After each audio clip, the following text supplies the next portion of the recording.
Hello everyone, welcome to a new series that I'm calling Deckside Extortionist, where we're going to take a look at some of the old gameplay videos on the channel, and we're going to talk about in-game politics, we're going to talk about decisions that I made, decisions that other players made, and how you and I can become better Magic players. But without further ado, let's hop into our first game here on the series. The first episode that we're going to take a look at today here is from Season 1, this is Episode 19. This is with myself, we got Alan from Mental Misplay, we got G-Toast, and we've got my buddy Jeremy from Neon City PD joining us. So our lineup is, we got Jeremy up first. He's playing Thrasios, Vile Smasher, Curiosity, Control. This is, I think, pretty much just the DDB list. Pretty basic, just this 4-color pie good stuff. Next up, we've got Alan playing his Dina list. This is a sort of turbo ad nauseum strategy, Golgari good stuff, Golgari combos deck. Third up, we've got G-Toast, of course, on Godo, doing his Godo thing. And we got me and last on Moldy Grixis Icrom.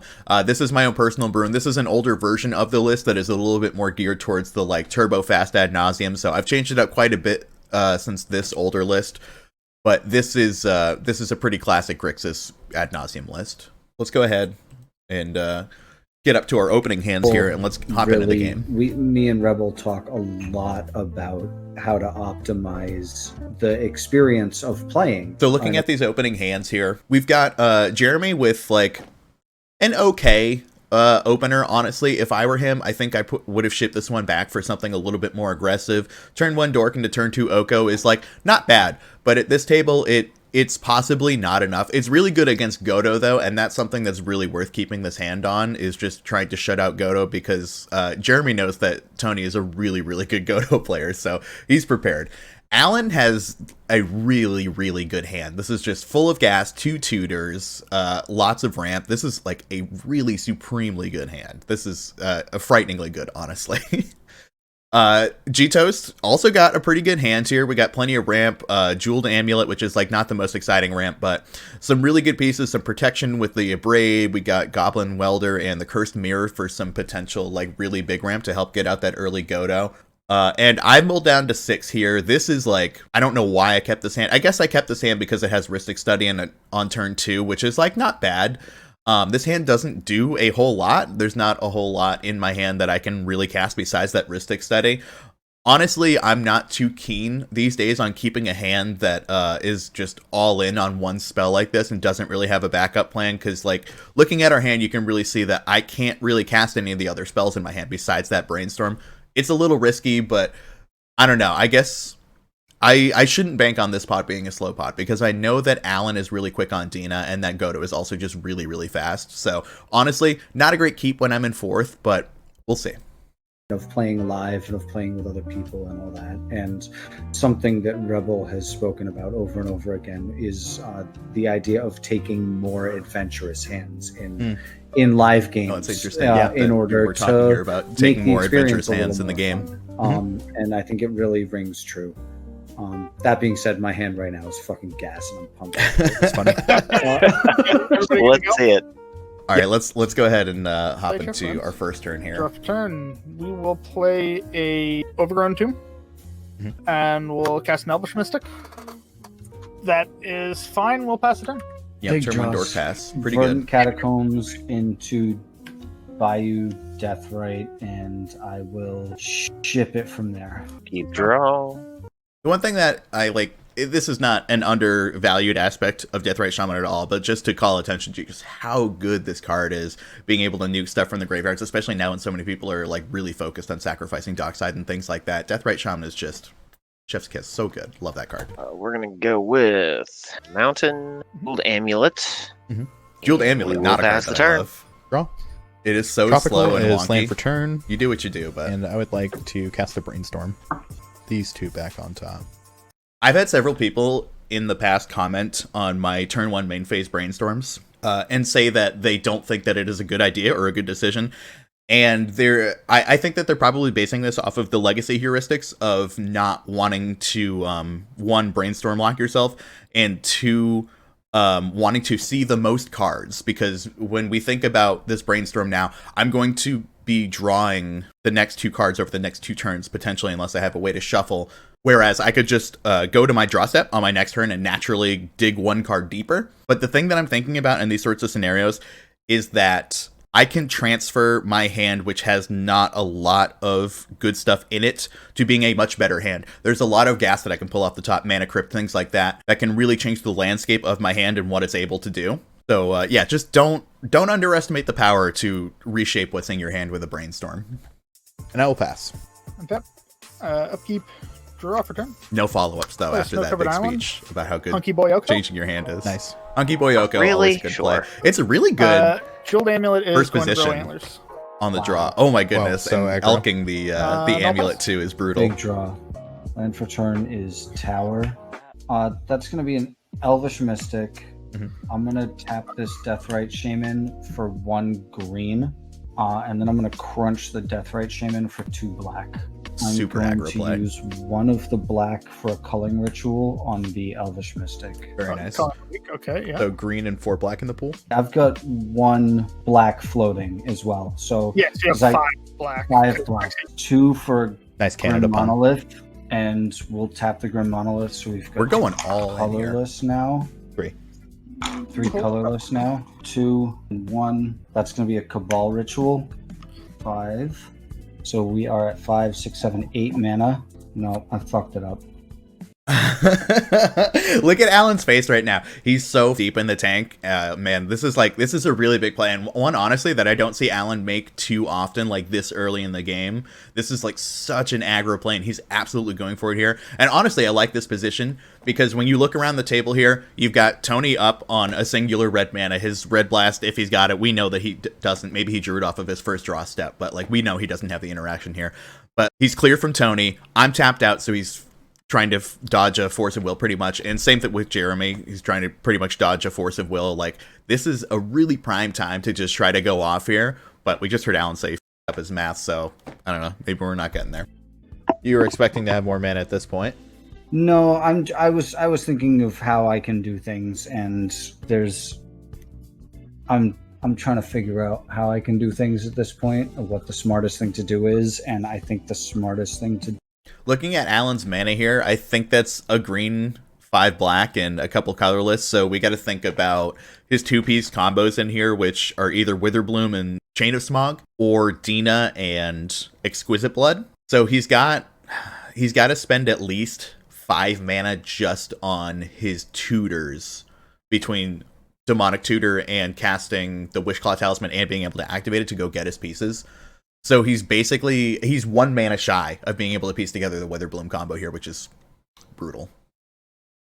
Unfortunately, the lamest thing to do as well. 1 and 1, and that's going to be a Demonic Tutor. It's going to be, we'll leave 1 black open. Just to go and back that's for a gonna second. be a Demonic Tutor. Look at that Demonic Tutor, black bordered. Not actually a beta Demonic Tutor, though. I know that this is a revised one that Alan... I don't think that Alan inked the edges of this, but someone did, and I have tried to buy it from him several times in the past, and he has refused. It's going to be, we'll leave 1 black open, and that's going to be the Nas. 1. Okay, the Nas. We had the 2, Nas. I forgot about the Nas here. This has been a while since I watched this episode. 3, We got 4, a good pile 5, of 6, stuff 7, coming up off the top already here. 9, 10. There's the Witherbloom. Oof, 17. The Hulk. Okay. 18, 19. 20. 21, 22, 23, 24, 25, 26, 27, 28, 29, 30, 31. So that leaves me at 8. Do I risk the Peta death? Do you have You it always risk the Peta in death. hand? If you're at 8, With that? 7's not going to kill you. There are many different philosophies for going for the ad nauseum while we're on this point, I guess. Some people are just flipping until they get the pieces that they need. They're thinking very logically about every individual piece coming off of the top of their library. The way that I play ad nauseum, I am looking around the table, thinking about, again, the mana that people have up and the availability of what kind of spells are in their deck to cause me more damage. I go by the Epic Storm and Legacy philosophy of you just keep flipping until you cannot flip anymore. You keep flipping until you say, I have 7 life and there's a Peer into the Abyss in my deck, so I can't flip anymore. That's my personal philosophy on it, because the raw card advantage is going to get you there almost all of the time. Soul Ring. I think he's got Peta.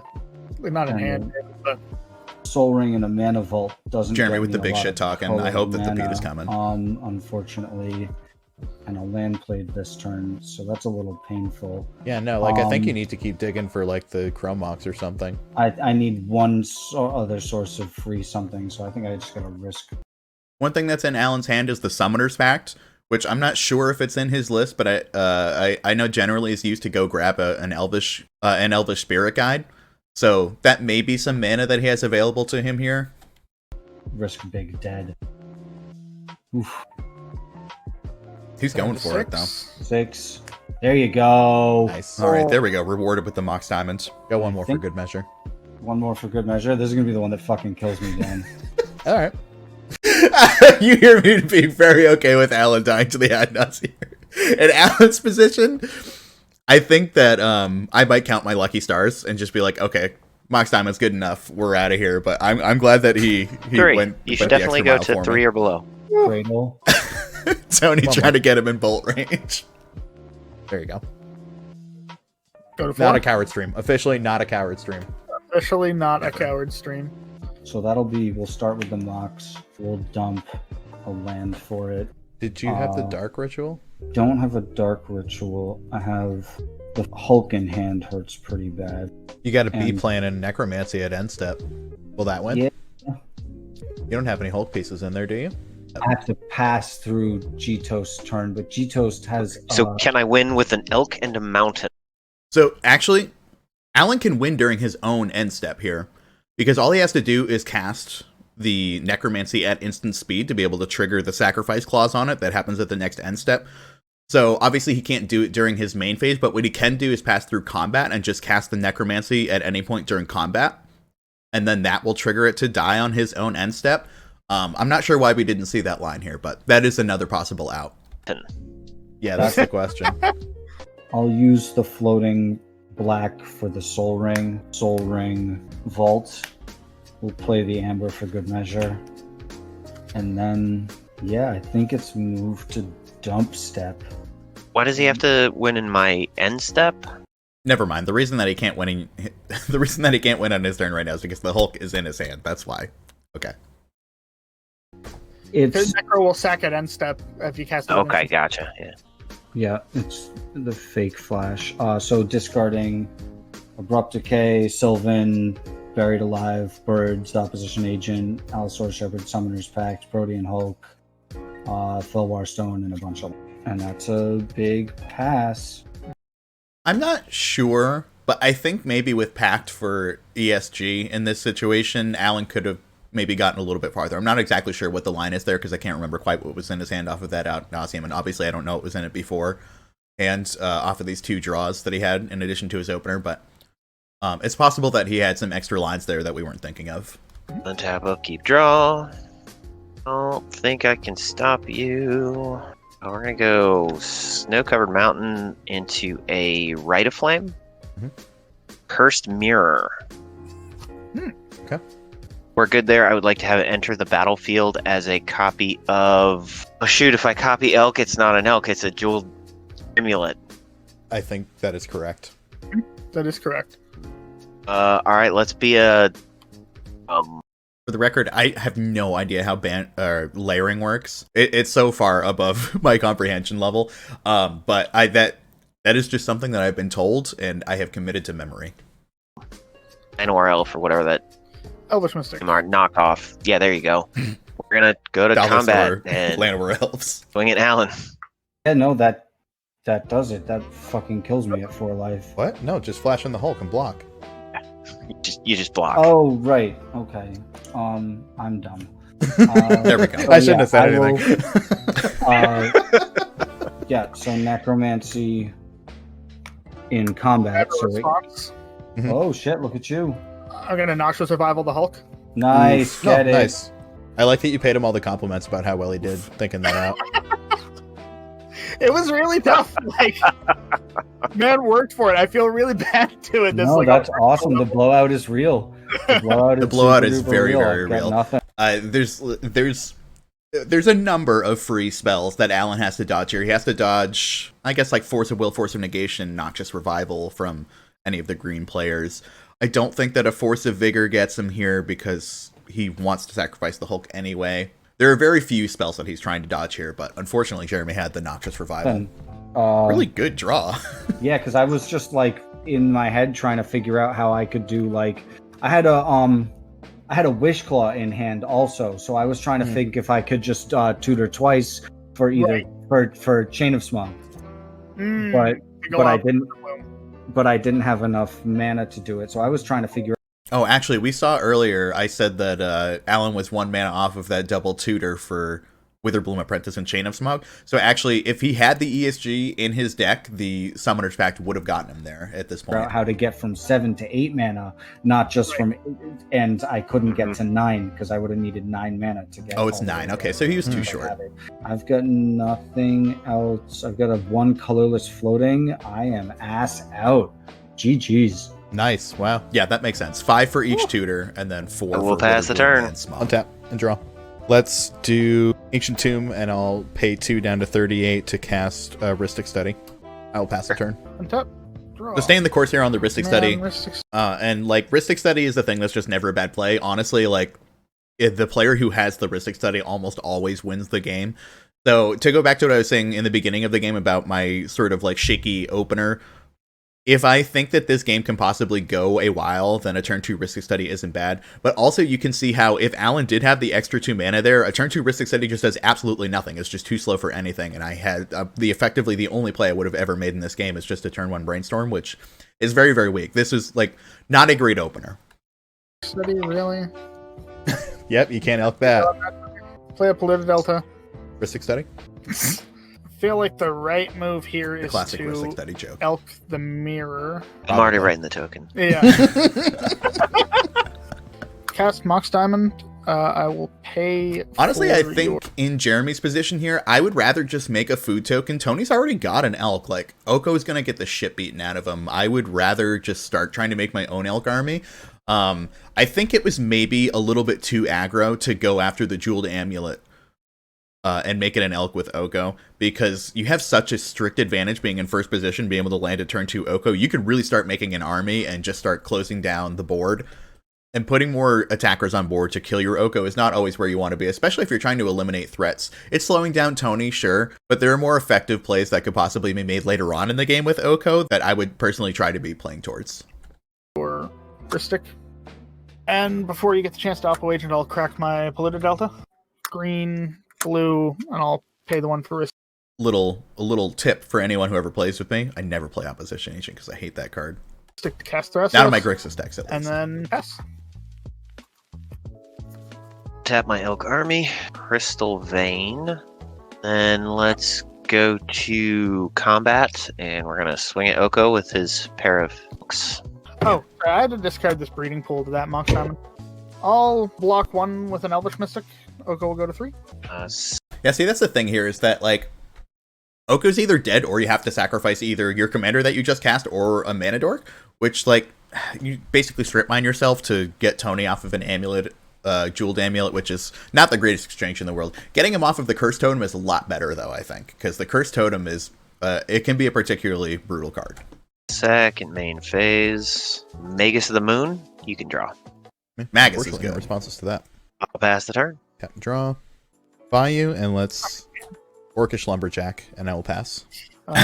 Very nice, though, actually, for me here. I had been waiting to play this Orcish Lumberjack, obviously, since the first turn, because I really wanted to get it down, but I didn't have the red source for it, so thank you, Tony, for that. But honestly, I can't sacrifice my forest with it, so I don't know how good it's going to do me at this point. Play Mana Crypt. I will pay for Rhystic.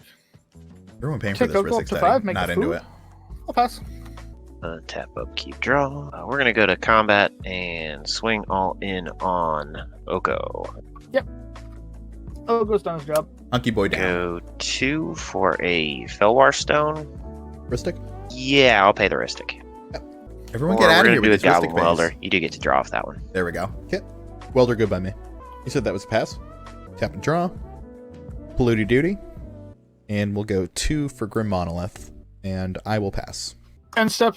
At this point, I am just like big chilling and just hoping that I keep drawing off of this Rhystic Study and that I don't die in the near future, which is like a pretty safe bet given what the board state looks like right now. Jeremy is just You know, he's cruising. He's drawing cards. He's casting spells. He's got some basics, so he's doing pretty good. He can activate his Thrasios. But Tony's pretty behind. I'm very behind. So I'm just hoping that this Rhystic Study is going to carry me through the rest of this game pretty much. There's not a whole lot that I can really do to actively be a part of this game at this moment. I just basically have to sit back, hope I don't die, sculpt my hand, and wait it out. Activate Thrasios. I will reveal Baron, Master Wizard. Ah, cool. Untap. Upkeep Crypt. 2, I'm good. Draw. Cast Baron. Rhystic Study I will pay for. A pass. Taps. Draw a card. Let's go to combat. We're going to go all in on... I'll hold back the Magus. We'll just do the 2 Elks at Jeremy. I'll take 6. And I'll pay Just going for for the player the removal Rhystic route. Study to play Karn the Great Creator. Nice. In Don't like this. response, flip 2 colorless. Because you know exactly what's happening there. Yeah. I'll uptick to pop the... Actually, maybe I want to kill your color. Probably. definitely. Yeah, Just with let's the, let's kill the Chrome Mox or Definitely whatever that better Mox play to kill Diamond, the Chrome Mox here. Mox Diamond down. and we'll pass the Or turn. Mox Diamond, Before rather. that mana goes, I'll sack the food to bounce the Magus. I guess So that would be the end of my main phase 1. So this play here, this is a really crucial play in the game. Jeremy obviously wants to be mana efficient with his plays here, but it just hurts so much to unlock me off of this mana, especially with the Orcish Lumberjack. Gives me huge amount of mana. Jeremy's really risking that I don't have anything in hand here to bounce this Magus of the Moon to be mana efficient. And Bounce the Magus. honestly, it's not a play that So I that would be I the would end let of me my write it main out. phase I would 1? just let that mana go. yeah, I and guess. And bounce anyways. I'm just Yeah, going to you- sacrifice I'll my own pass mana turn crypt anyways. probably to All right, well, try to bounce the opportunity Magus on my presenting turn if itself. that's I'll crack my something that polluted is delta. necessary. Don't have any basics on this list. Let's take Underground. Untap and draw.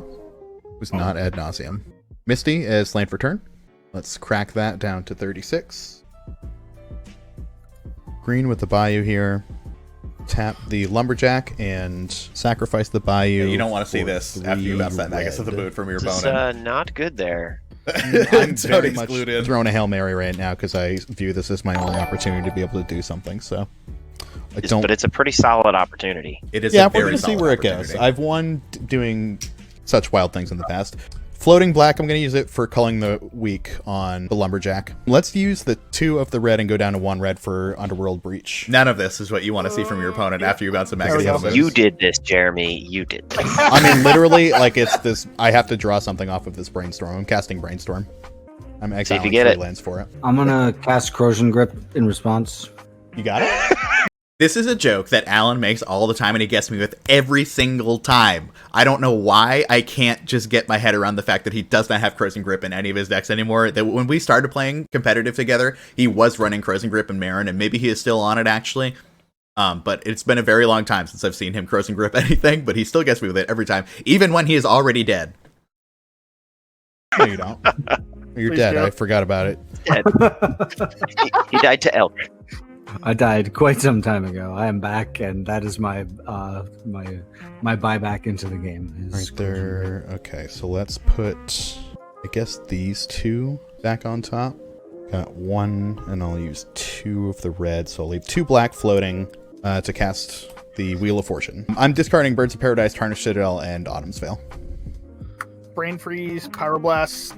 So even if I don't get anywhere off of this, I still think that this is a really great play, because if you look at those cards that I have in my hand, they're just terrible. They're nothing. So it doesn't make any sense for me to try to play conservatively here from my own perspective. Maybe someone else feels differently about this, but as a person who's very comfortable making very aggressive plays in this position, there's just no reason why I wouldn't want to Wheel of Fortune here, even if it does give other players more advantage. The fact that my cards in my hand do absolutely nothing and give me no chance of winning this game just puts me in a position where wheeling is definitely by far the best option. And it also, like, I'm feeding into my Underworld Breach, so maybe we get somewhere off of that, which it has the double potential upside to it, but I think regardless of how likely I think I am to really get going after this, I think this is just solidly the best play to be able to make.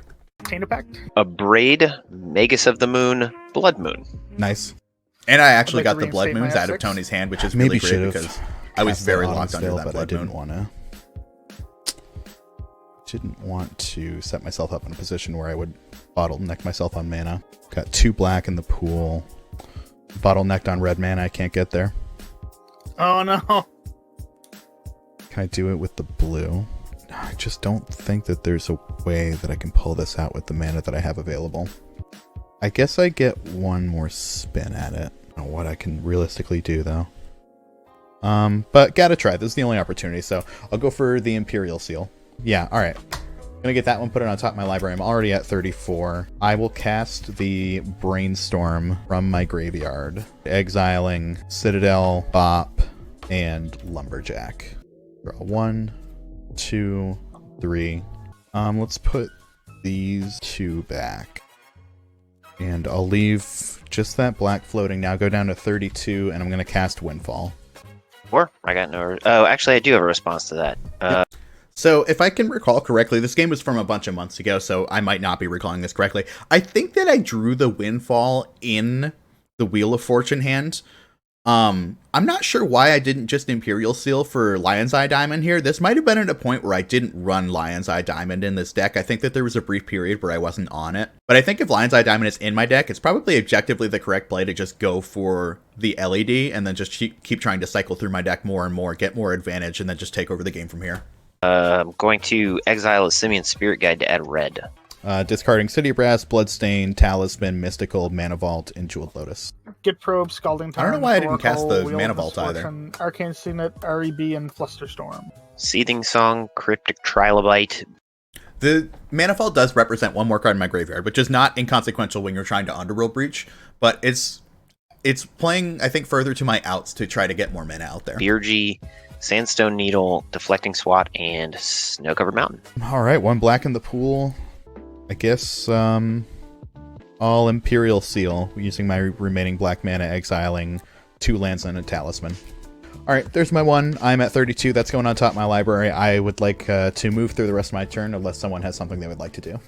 Because I have that 1 red. Yep. I'm assuming Jeremy's using that Baron as a combo piece. I would very much think so. Not just value. Infinite Dockside we're Loop, going to for sure. reb that. You can draw off the Ristic. So Baron is a combo piece, obviously, with Dockside Extortionist. If you can make, 5 treasures, you can go infinite with it.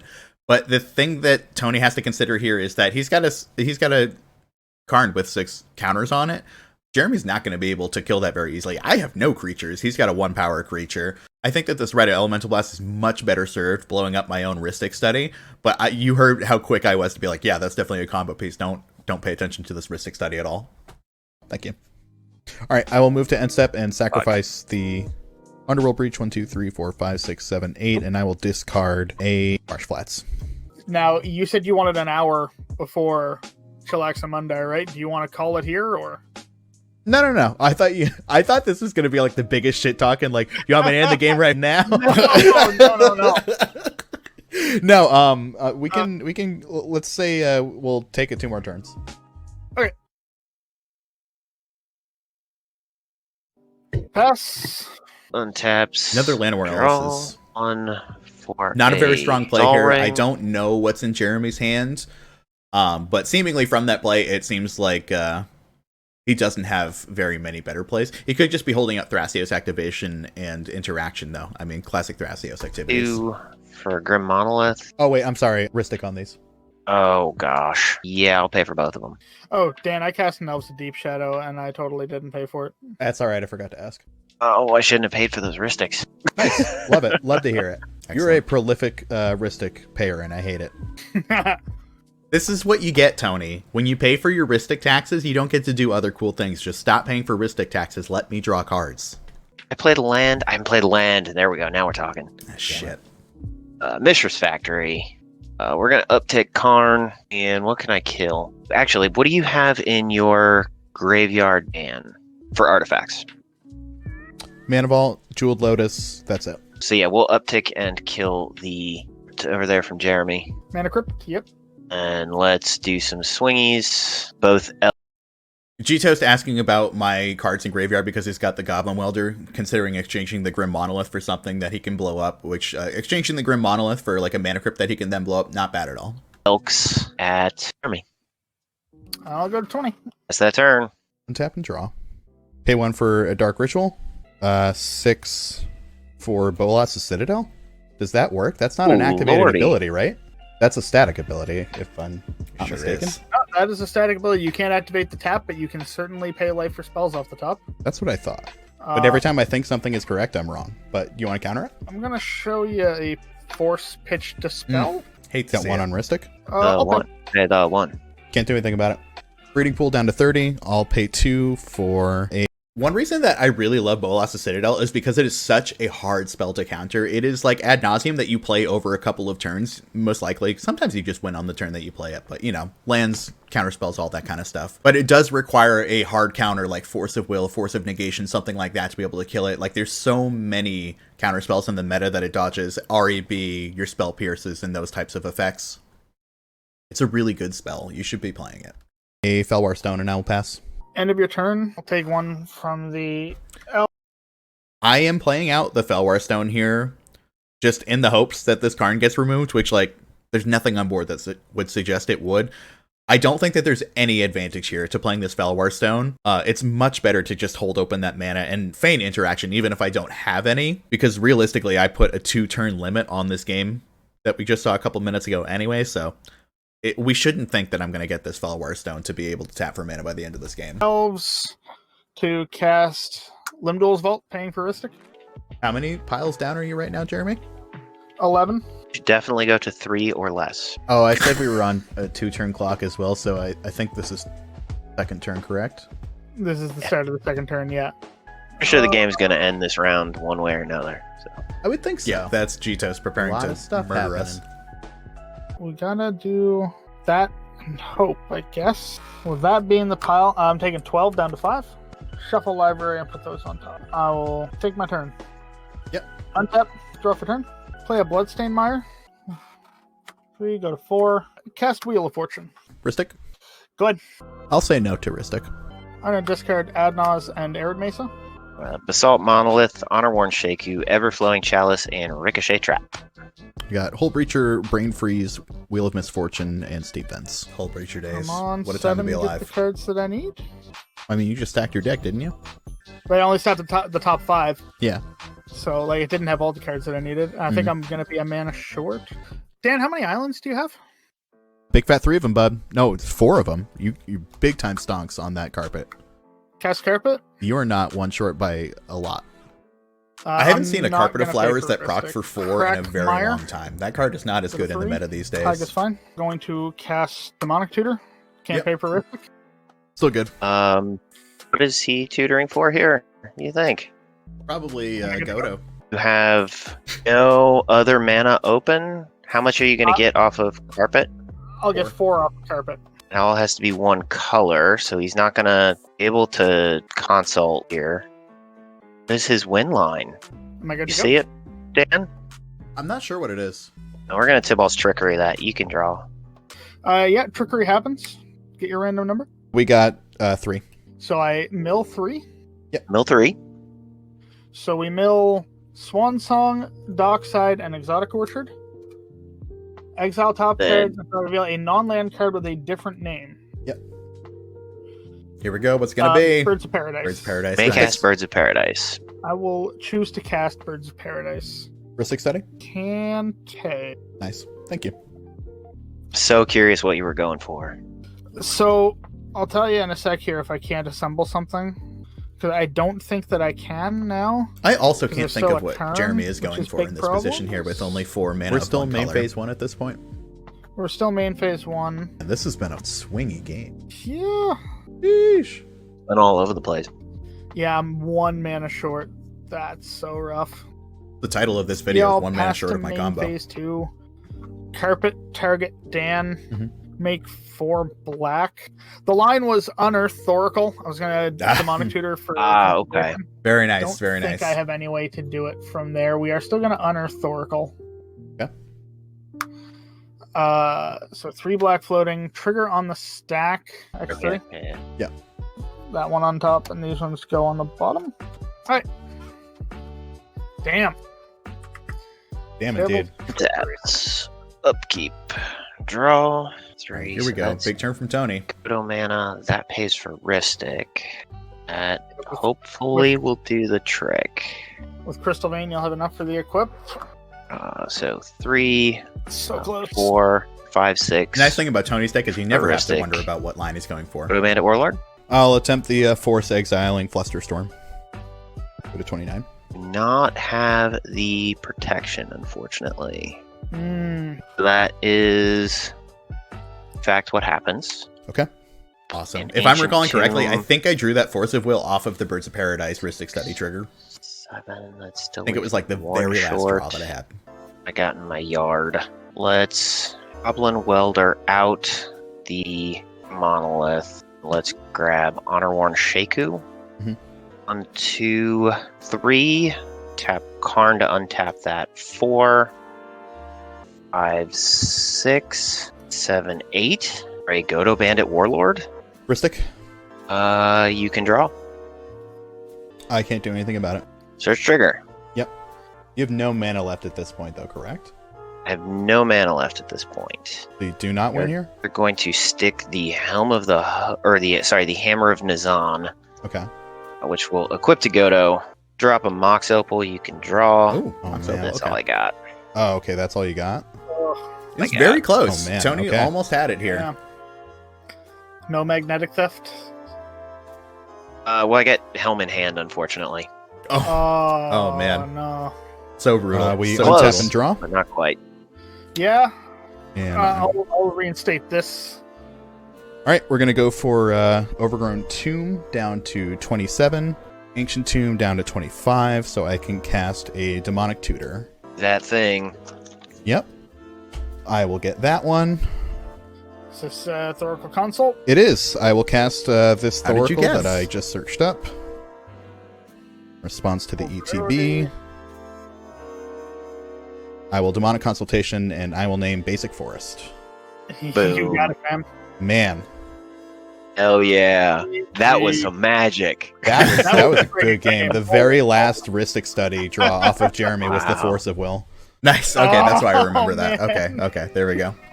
Man, Well, nice. That was good a sweet game. game. Holy The end of this game possibly affected by the fact that we did have to put a time or a turn limit on it. Rather, if we kept going at this game at a regular pace, it's very possible that people are not going to just try to all pile on at this point. Although we're all setting up and we all are prepared to go for it here, so it's possible that we all just go for it anyway. But we really see how massively the turn order affected this game. The fact that Tony has that tip-all trickery for Jeremy's win attempt there, it's just everything, because then that means that there's no counters to be able to stop me. Everyone's completely gassed out. Everyone's just trying to get that last win in on this last turn. So it's very possible that this is a different outcome of this game had we had the time to keep going and play it a little bit longer. But that Rhystic Study really pulled through a lot of advantage for me at the end of that game there. I think I drew like 5 or 6 cards around the last 2 turn cycles. So it was just really massive advantage that is really hard to come back from. Well, anyway, that's going to be it for our first episode of Deckside Extortionist. I hope that y'all enjoyed it. If you did, please leave a comment down below. Remember that we got our TCG Player affiliate link right down below too. Our Patreon, if you want to give some direct support to the channel, it's highly appreciated. And let me know if there's another specific episode that you'd like to see me go back and take another look at. This was a lot of fun, so we'll see you next time.